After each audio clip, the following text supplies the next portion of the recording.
COH, ¿ya? Mientras que el grupo, o ni siquiera el grupo, anhidrido carbónico, van a ver que solo es CO. Anhidrido carbónico. Uy, bueno, fórmula, ya está bien. Ahí está, ¿no es cierto? CO. Bueno, ahí está dióxido de carbono. Está el anhidrido carbónico, ahora sí, CO. Dióxido de carbónico y anhidrido carbónico. Entonces, cada uno de ellos, ¿no es cierto? Es diferente. Tienen carbono, sí, pero no es lo mismo anhidrido carbónico que el grupo carboxilo. Y para una reacción de carboxilación interviene el grupo carboxilo. ATP y NADPH participa activamente en la regulación, ¿no es cierto?, del ciclo de Krebs. No, más bien acá se están liberando un poquito de ATP, o bueno, pues en forma de GTP. Y NADPH tampoco, no tiene nada que ver otra vez, ¿no es cierto? Es similar a esto, ¿no? O similar a esta parte. Normalmente funciona más rápidamente que en el corazón que en el hígado, esta parte del ciclo de Krebs. Ya, a ver acá, lo han hecho, ¿no es cierto? ¿Por qué sucede de esta manera? Porque el que se está contrayendo a cada rato, ¿no? De manera, no voy a decir intensa, pero de manera constante, ¿no es cierto? Es el músculo, y no es cualquier músculo, estamos hablando del músculo cardíaco, ¿no es cierto? Que tiene su nodo sinusal, ¿no es cierto? Que tiene su propio sistema eléctrico, ¿no es cierto? Y está ahí contrayéndose ya. Esa es la parte de la electricidad, por decirlo, el impulso eléctrico, pero ¿quiénes son los que están trabajando para contraer, ¿no es cierto? Relajar, contraer, relajar ese músculo, ¿no es cierto? Son estas proteínas contráctiles y ellas necesitan energía, ¿no es cierto? ¿Y quién necesita entonces más energía? Por lo tanto, ¿quién necesita terminar todo este proceso de respiración celular, ¿no es cierto? Este corazón, ¿no es cierto? Porque al final recuerden que hay un mayor beneficio energético, ¿no es cierto? Si es que tenemos la respiración celular, ¿no es cierto? A que si solo nos quedamos en glucólisis y hacemos como los otros músculos estriados que sí pueden estar en anaerobiosis, ¿no es cierto? Pero es otra cosa, es muy diferente en el músculo cardíaco. El músculo cardíaco le quitas el oxígeno, ¿no es cierto? Básicamente tienes isquemia, tienes infartos, etcétera. Ya, entonces, diferente, ¿no? De repente, esto creo que es una pregunta también interesante, pero bueno, esta es. Y si no, también se dan cuenta que todas las demás han sido súper, súper falsas. Pero contra. A ver acá. Dice la expresión correcta. La vía de las pentosas es regulada por los niveles de NADH, ¿no es cierto? A ver acá, vía de las pentosas, NADH. No se regula por los niveles de NADH. Este NADH no cumple función de regulación en general. Cumpliría si, por ejemplo, estamos hablando en la glucólisis y se requiere NAD, ¿no es cierto? Si no hay NAD, no puedes continuar con la glucólisis, ¿no es cierto? Por ahí podría ser, ¿no? Pero por la vía de las pentosas no se necesita este NADH, ¿no es cierto? Veamos la formulita o pues que la fórmula, la reacción, ¿no es cierto? Acá está, ¿no es cierto? No. NADPH es lo que NADP es lo que se requiere, es el requisito, y lo que se genera es el NADPH más, ¿no? La vía de los ácidos urónicos, ¿se sintetiza proteínas reguladoras? Tampoco, ¿no? Les encanta esta parte de regulación, ¿no? No tiene que ver. Sí, las vías de los ácidos urónicos tienen como función, ¿no? Una de ellas la desintoxicación hepática, ¿sí? Por medio de los glucurónidos, ¿no? Y eso está aquí. Acá está, ¿no es cierto? Vía de los ácidos urónicos, ¿no es cierto? Empezamos con glucosa C-fosfato, que venía, bueno, pues de la glucólisis, ¿no? Y luego se usó para otra cosa que no es glucólisis, que es vía de los ácidos urónicos, pasa por otras enzimas, tenemos ello, y luego generamos glucurónidos, o también UDP glucoronato, que se puede dividir en cotroín sulfato, etcétera, ¿no? Esto tiene que ver, como les había dicho, con la parte de la matriz extracelular, ¿no? Y acá, glucurónidos con la parte de la desintoxicación hepática, que significa hacer más soluble las sustancias tóxicas, ¿no es cierto?, de nuestro sistema. Y la vida de las pentosas forma NADPH en procesos biosintéticos. Sí, ¿no es cierto? Esto sí, por fin. Acá. En NADPH, la vía principal para generar este NADPH es la vía de las pentosas. Eso es fundamental. No, los glucurónidos no son compuestos reguladores de las vías metabólicas, ¿no? No son esféricos ni nada, más bien sirven para pegárselos a nuestras moléculas que ya son de desecho y nos ayudan a ser más solubles. Las células cancerosas no utilizan la vía de las pendosas. Muy general, muy ambiguo, ¿sí? Esto no se puede decir sí y sí no, ¿no? Hay un tipo de afirmación también en lógica matemática para ese tipo de oraciones. Pero bueno, no tiene que ver, específicamente no. A ver, bueno. Decimos. Bueno, hay que leer la del cáncer, acá está. Ya, ahora sí, la siguiente. Señala el enunciado correcto, dice el ciclo glucosa-alanina está muy activo en la fase postprandial, ¿no es cierto? Esto no, esto se da en ayunas, ¿no es cierto? Para el ciclo de Cori y el otro es importante saber dónde está más activado, ¿sí? Eso también es un... Más que fijas es saber también qué temas son muy importantes. A ver, eso está acá, al final del la 3.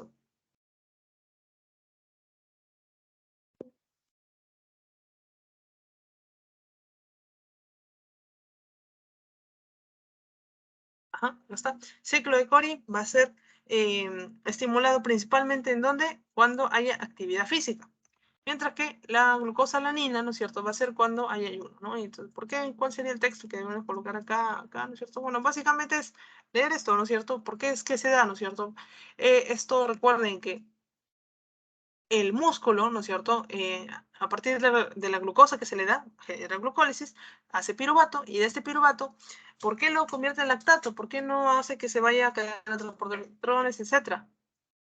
Porque, no sé si alguien dijo algo, hubo también un sonido por acá, creo que no. Entonces, genera piruvato para generar lactato. ¿Por qué genera lactato? Si esto incluso lo va a eliminar, ¿no es cierto? Esto lo va a hacer porque en este caso, le conviene a esta célula, ¿no es cierto?, repetir este proceso de glucosa, piruvato, y esto lo he dicho bastantes veces, ¿no es cierto? ¿Por qué? Porque lo que requiere es el NAD, ¿no es cierto? El NAD más. Y el NAD más, ¿cómo lo va a obtener? Así, en esta reacción. Piruvato, lactato, genera NAD más. Y eso está por aquí, en la parte de carbohidratos 2, en la parte de por tejidos, ¿no? Cómo es la glucólisis en diferentes tejidos. Ajá, acá está, ¿no es cierto? De glucosa a piruvato no se va a ciclo de Krebs. ¿Por qué no se va tanto, no es cierto? Prefiere hacer lactato para eliminarlo porque está generando NAD+, ¿no es cierto? Este NAD+ lo va a utilizar aquí. ¿Por qué? Recuerden que el NAD+ es un requisito para continuar la glucólisis, ¿no es cierto? Aquí está. A ver, ajá, acá está, ¿no es cierto? En este paso, en la segunda fase de las triosas, recuerden, acá tenemos este NAD+, entra y sale un NADH, ¿no es cierto? Que va a transportar electrones.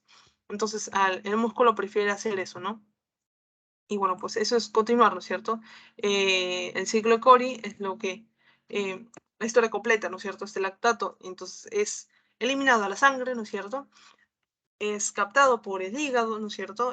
Lo va a convertir por medio de la LDH, ¿no es cierto?, en piruvato, y este piruvato por medio de la gluconeogénesis, ¿no es cierto?, piruvato a glucosa 6-fosfato, a glucosa, ¿no es cierto?, se generó, entró compuesto la glucosa y lo libera a la sangre, ¿no es cierto?, así como otros tejidos, ¿no? Pero si es específicamente el músculo, entonces ahí tenemos este ciclo, ¿no?, que va a ser intensificado por la actividad física, ¿no? Obviamente, mientras más actividad física está haciendo el músculo, también mayor cantidad de sangre le va a estar llegando, mayor proporción, ¿no? Por eso interviene ahí la temperatura y también luego en farmacología cuando vean, ¿no es cierto? Es importante reconocer que no es bueno también tomar ciertos fármacos cerca de la actividad física, porque al final esos fármacos que pasan, al menos los de la vía oral, ¿no es cierto? Bueno, todos en general, pero el más conocido es esta vía de administración vía oral, ¿no es cierto? Pasa este, por tu estómago, se absorbe, ¿no es cierto? Va a la sangre, nuestro compartimento central que es la sangre, ¿no es cierto? Quiere hacer su actividad en cierto órgano, en ciertos receptores, ¿no? Pero no puede porque estás haciendo ejercicio y toda esa sangre, ¿no es cierto?, se está yendo directamente a estos músculos, ¿no? Entonces eso también es importante. Y en la alanina, ¿no es cierto? Glucosalanina, básicamente es que esta alanina surge por un producto de la transaminación, o también degradación de este músculo, ¿no es cierto? Se elimina a la sangre, ¿no es cierto? Y este hígado puede hacer un trabajo a partir de esta alanina, ¿no es cierto? Que va a hacer otra vez una transaminación, genera piruvato, de piruvato gluconeogénesis, y de la gluconeogénesis, glucosa, etcétera, ¿no es cierto? Y se continúa este ciclo. La glucosa alanina está muy activa en fase postprandial, no en ayuno, ¿no es cierto? Que es después, horas después de esta fase postprandial. Glucosa quinasa se encuentra muy activa en la fase de ayuno, ¿no es cierto? Prolongado, la glucosa, glucoquinasa, ¿no es cierto? Acá, esto sería al revés, ¿no es cierto? Porque la glucoquinasa, que es una de las enzimas, o como la hexoquinasa, ¿no es cierto? Que va a ayudar a favorecer la glucólisis, pero si ha pasado mucho tiempo, incluso en fase de ayuno prolongado, ¿qué glucólisis vas a hacer? No tiene sentido, al menos temporal, ¿no es cierto? A ver, acá está. Acá.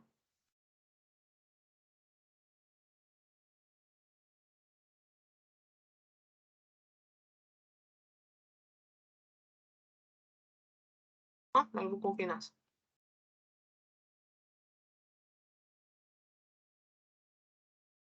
¿Qué más? A ver, acá dice el glucógeno sintasa, ya. O sea, síntesis de glucógeno. Esta es la clase 3 de carbohidratos.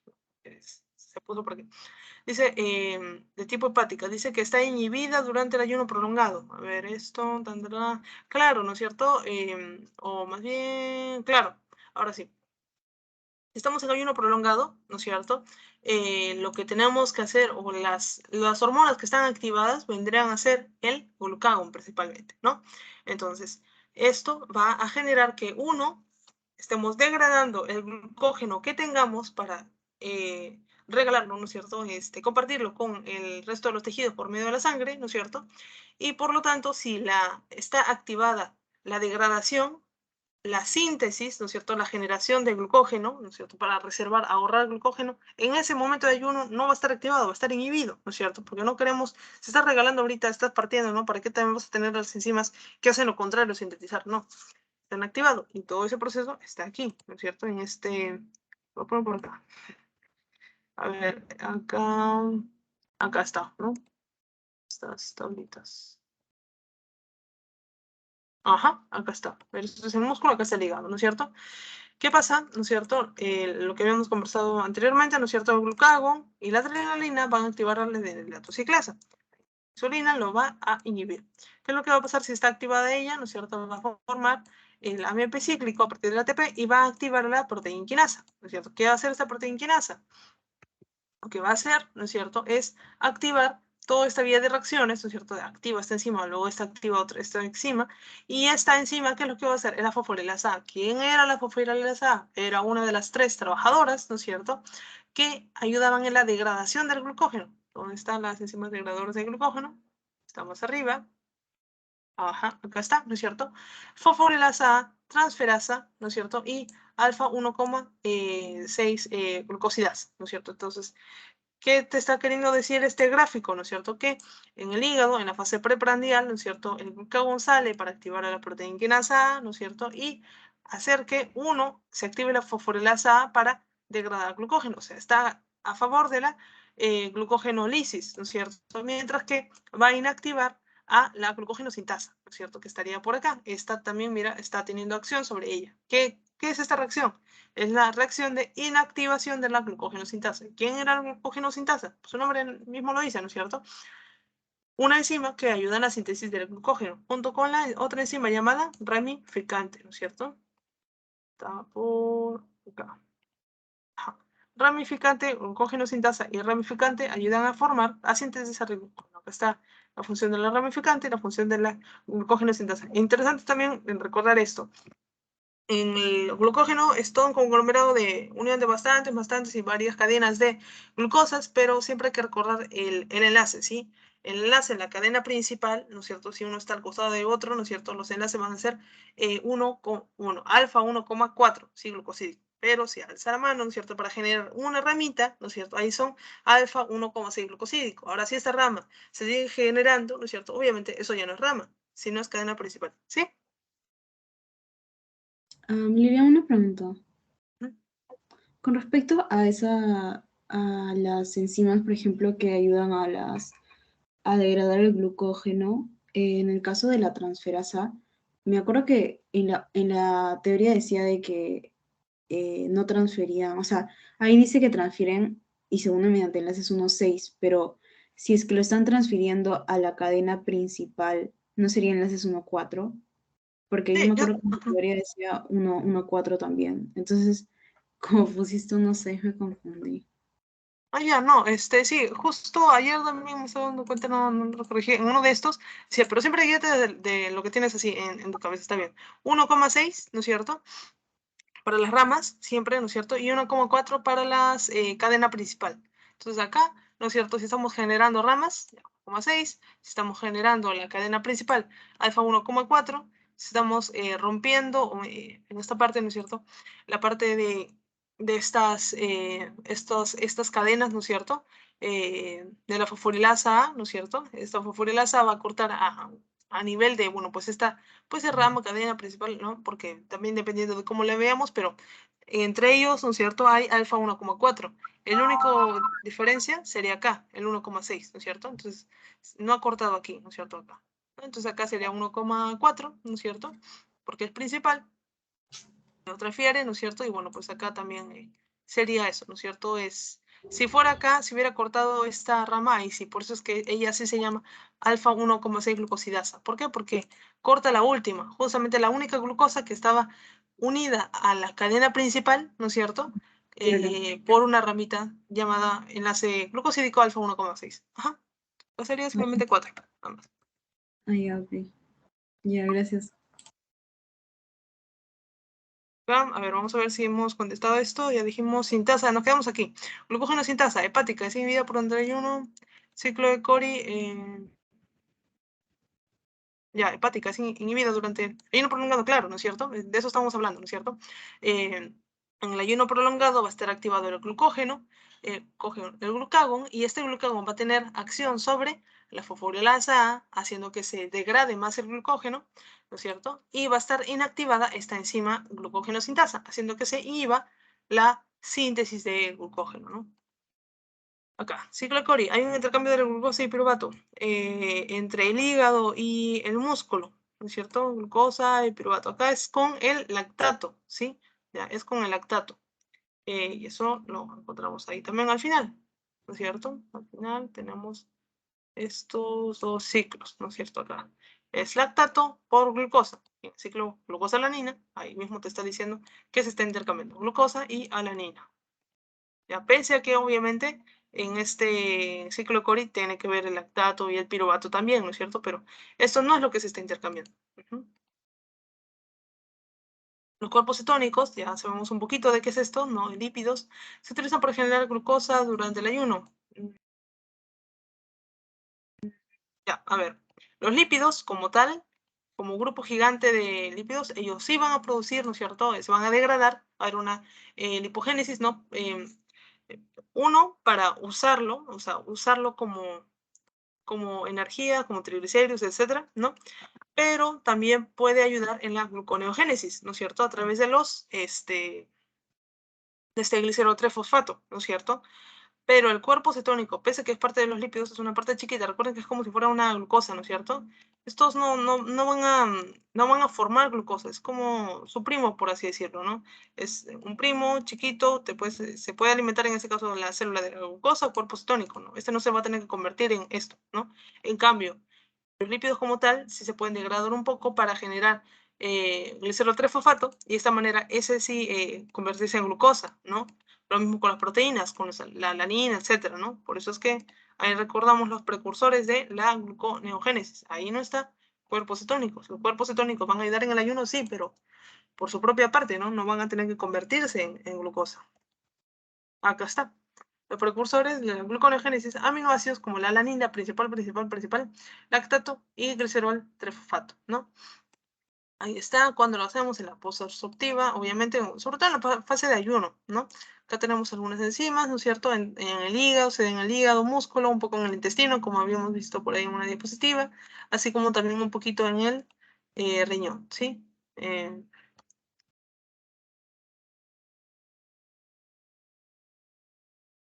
Ajá, acá está. ¿Sí? Y bueno, pues acá me gusta este gráfico, ¿no es cierto? Porque ustedes pueden recordar ello. Estamos en ayuno y estamos en el hígado. ¿Qué hacemos? Bueno, primero el glucógeno que tenemos. Recuerden que los que almacenan el glucógeno, bueno, recuerda esa diapositiva 38, el glucógeno está un poco más arriba. Acá está, ¿no es cierto? Principalmente el hígado y el músculo. El músculo tiene más, pero este lo va a usar para sí mismo, porque está haciendo actividad física, igual necesita sus propias reservas, ¿no? Para movilizarnos, para que funcionen cada uno de estos músculos. Mientras que el hígado, ¿no es cierto? Él sí va a tener que guardar estos 150 gramos, ¿no? Para poder estabilizar la glucosa en la sangre cuando falte glucosa, ¿no es cierto? Entonces, de esta manera, uno va a poder trabajar con este glucógeno hepático, ¿no? Ahora, con la imagen que estábamos viendo antes, acá está esto, ¿no es cierto?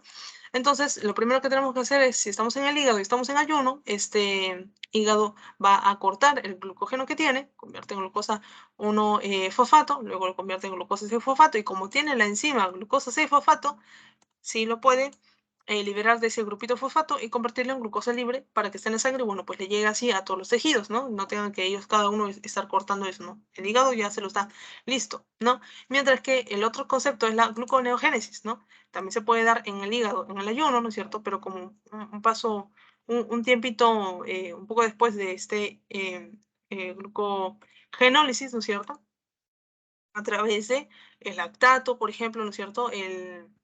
Esta alanina, ¿no es cierto? O también acá está la intervención de los aminoácidos, ¿no es cierto? Que entran al hígado, ¿no es cierto? Recuerden que el ciclo de alanina, ¿no es cierto? Ahí es donde, acá está, aquí es donde entraba a la alanina de la sangre, venía de la sangre, ¿no es cierto? O del músculo, y llegaba hacia el hígado, ¿no es cierto? Pasa toda esta transaminación y la convierte en piruvato, ¿no es cierto?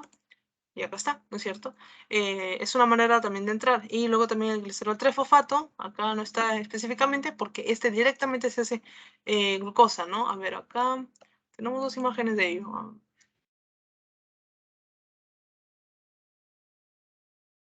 Acá está, glicerol, ¿no es cierto? Glicerol 3-fosfato y pasa a ser glucosa, ¿no? Ahí está. Entonces acá vimos que no, y los cuerpos cetónicos ya hemos visto que también no, ¿no es cierto? Estos no son los precursores de la gluconeogénesis. Acá dice, en relación a la cadena transportadora de electrones, dice, el monóxido de carbono normalmente activa la síntesis de ATP, ¿no es cierto? Monóxido no va a activar, ¿no es cierto?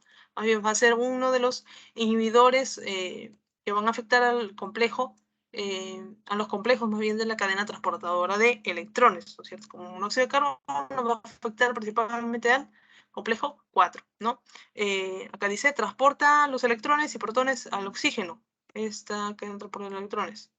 Van a ser transportados los electrones hacia el oxígeno. Los protones no van a llegar al oxígeno, ¿no? Esto tiene que ver más con, por así decirlo, la anatomía, configuración de tener correctamente la parte espacial de esta clase, ¿sí? De la parte de la cadena transportadora de electrones. A ver.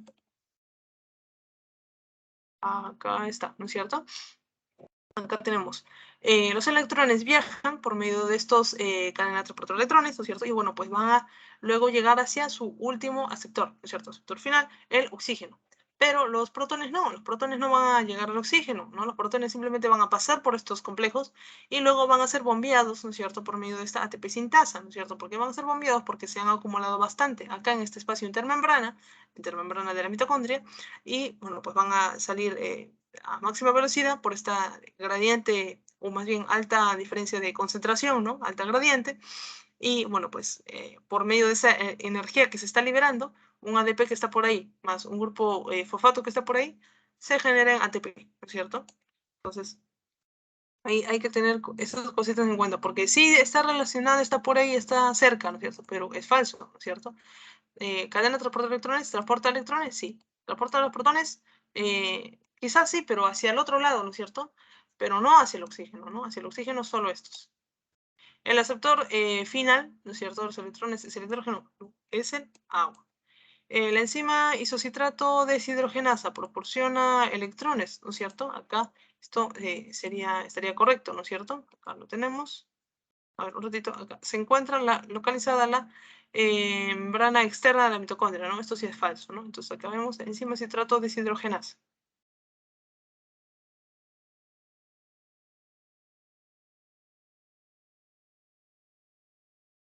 Lilia, una pregunta, ¿la isocitrato deshidrogenasa es la que está en el ciclo de Krebs? Sí, ajá, sí, Esa es la sí, que está son como allá. nuevas. Claro, tienen, a ver, claro, es una de las enzimas que está en el ciclo de Krebs, isocitrato deshidrogenasa, ¿no? Y aparte también va a tener actividad acá entregando estos electrones, ¿no? Acá le ponen también como sucinato, ¿no? Y luego fumarato, ¿no? Pero al final simplemente es el NADH y el FADH2, ¿no es cierto? Que van a ser aquellos que van a estar entregando estos electrones, ¿no? La cosa es que lo ponen así porque, bueno, pues es más corto, ¿no? Porque es niatil, con todo nombre largo, ¿no? Está bien. Y acá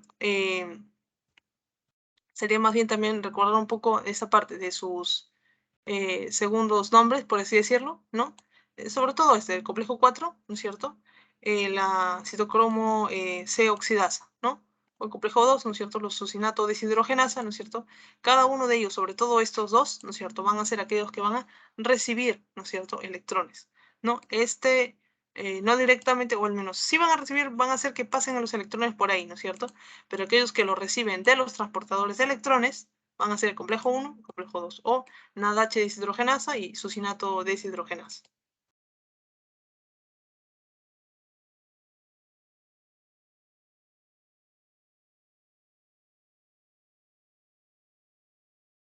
Claro, ¿no es cierto? Acá voy a averiguar también una imagen luego sobre esto, pero básicamente es eso, ¿no? Recuerda que en el ciclo de Krebs, así como ¿cómo se llama esa parte de la glucólisis, ¿no es cierto? En ambos hay ciertas reacciones, ¿no es cierto?, con sus propias enzimas que van a ser reacciones tipo redox, donde van a intervenir en la glucólisis el NAD y va a generar un NADH, ¿no es cierto? O en el ciclo de Krebs que va a generar un NADH y aparte también un FADH2, ¿no es cierto? Entonces eso también le va a proporcionar electrones. Ahí.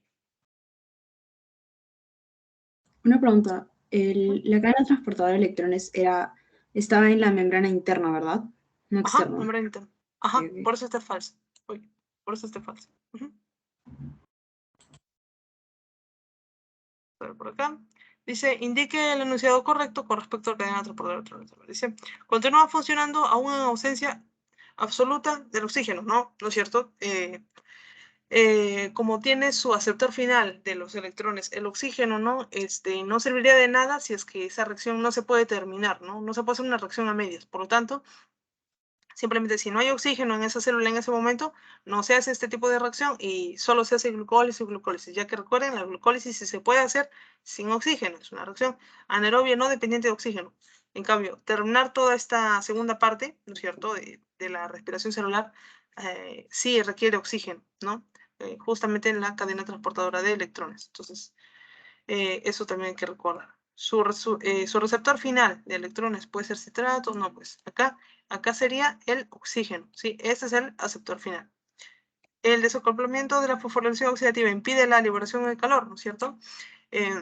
Sí, ¿no es cierto? Porque al final, si ustedes están desacoplando la fosforilación oxidativa, significa que la energía que se está generando no va a ser formada en ATP, ¿no es cierto? Entonces, una de las maneras de desacoplar esta fosforilación oxidativa es generando poritos, ¿no es cierto?, a nivel de la membrana de las mitocondrias. Y por lo tanto, hace que no se pueda concentrar de manera adecuada los protones, ¿no? Y por lo tanto, todo ese trabajo de hacer que las lanzaderas traigan esos electrones, ¿no es cierto?, a los complejos, ¿no? Hacer que los protones salgan, se bombeen, ¿no es cierto?, hacia el espacio intermembrana, ¿no es cierto?, hace que no sirva de nada, porque al final no se van a concentrar, se van a perder por esos poritos y se va a perder esa energía como calor. Entonces, ese es el desacoplamiento de la fosforilación oxidativa. ¿Y cuándo se dice que se desacopló? Cuando por algún mecanismo eh, la energía no se va a transformar en ATP, ¿no es cierto? Eso es importante. Y acá vemos cómo se está liberando la energía, pero de otra forma, como calor. A ver, acá dice la enzima lactato deshidrogenasa. Dice que le proporciona electrones, acá tampoco, ¿no es cierto? Acá solo son los transportadores de electrones, NADH, más, o NADH nada más, y el FADH2, ¿no es cierto? Ellos van a darle electrones a estos. Lilian, una pregunta. Disculpa. En la pregunta anterior, no sería, o sea, en la parte... ¿Podrías poner la pregunta anterior, por favor? Ajá, en esa parte de ahí que dice el desacoplamiento de la fosforilación oxidativa impide la liberación por calor. O sea, no sería falso porque si nosotros desacoplamos la Ajá, sí que... fosforilación oxidativa, Uy, o sea, pues ya no. No leí esta entonces. Claro, qué raro. Sí, no, sería... ahorita lo hemos visto, ajá, no lo hemos leído. No, claro, sí, acá sería favorece, ¿no es cierto? O Ajá, exacto. incrementa. Ajá. A ver, acá Está dice como... impide la... Ajá, entonces bueno, vamos a ver acá. ¿Cierto? Esto sería falso, ¿no es cierto? Por esta palabra impide. Mientras que acá el cianuro, a ver, dice impide la transferencia de los electrones, ¿no es cierto? Acá sería verdadero, porque este va a tener acción en donde en el complejo 4, ¿no es cierto? Y si inactiva este complejo 4, es lo mismo también que nada, porque al final estos electrones no van a poder, o sea, no pueden hacer un trabajo